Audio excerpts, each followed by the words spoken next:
والله جل وعلا قد أمرنا أن نقي أنفسنا وأهلينا النار، وذلك دلالة لنا وبرهان وعلامة على أن البيوت ينبغي أن تكون طاهرة، وأن تكون من المعاصي نظيفة، وأن يجتهد الإنسان في رعاية أهله وأولاده، لا بما يقدم إليهم من طعام وشراب وما يتنقلون به ويتفكهون، فذلك أمر يسير وهو قريب من قريب، فطعام دون طعام ولباس دون لباس، وإذا ذكر الموت هان كل شيء. ولكن بتنظيف البيوت من المعاصي وإقامة من فيها على أمر الله بإقامة الصلاة، لأن الله تبارك وتعالى جعلها فرقانا بين الإسلام والكفر، فقال النبي صلى الله عليه وعلى آله وسلم: العهد الذي بيننا وبينهم الصلاة، فمن تركها فقد كفر. والعلماء مختلفون، هل يكفر كفرا أكبر يخرج من الملة، أو هو كفر أصغر لا يخرج منها وإن ناقض كمال التوحيد؟ على كل حال لا يقبل مسلم يخشى على مستقبله وآخرته أن يتنازع فيه العلماء، هل هو كافر مرتد أو هو كافر دون ذلك، وكل ذلك من أجل ترك الصلاة.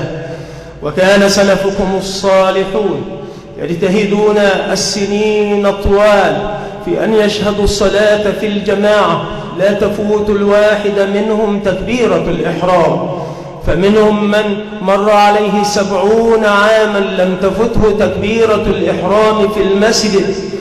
لأنه يبادر إلى الصلاة ويلبي أمر ربه جل وعلا: قوا أنفسكم وأهليكم نارا. نظفوا البيوت من معاصيها، طهروها من آثامها والذنوب التي هي فيها، مروا أهليكم بالصلاة واصطبروا عليها. اصطبروا على الصلاة لا على الأهل عند الأمر والنهي، فهذا أمر الله.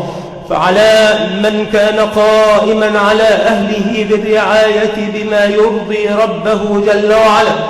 أن يراعيهم في صلاتهم، وأن يراعيهم في صيامهم، وأن يراعيهم في أسماعهم وأبصارهم وألسنتهم، وأن يجتهد في أن يحفظوا حدود الله وأن يستقيموا على أمر الله، لا أن يجعل ذلك أمرا معكوسا، فهو يوفر لهم وسائلا له، وهو يجتهد في إطعامهم وفي سقياهم بما تلذ به أنفسهم، وذلك حسن ما لم يتعد إلى حد الإسراف. ولكن أين غذاء القلوب وأين قوت الأرواح؟ وذلك هو المعنى المقصود، لأن الله تبارك وتعالى خلق الخلق لعبادته،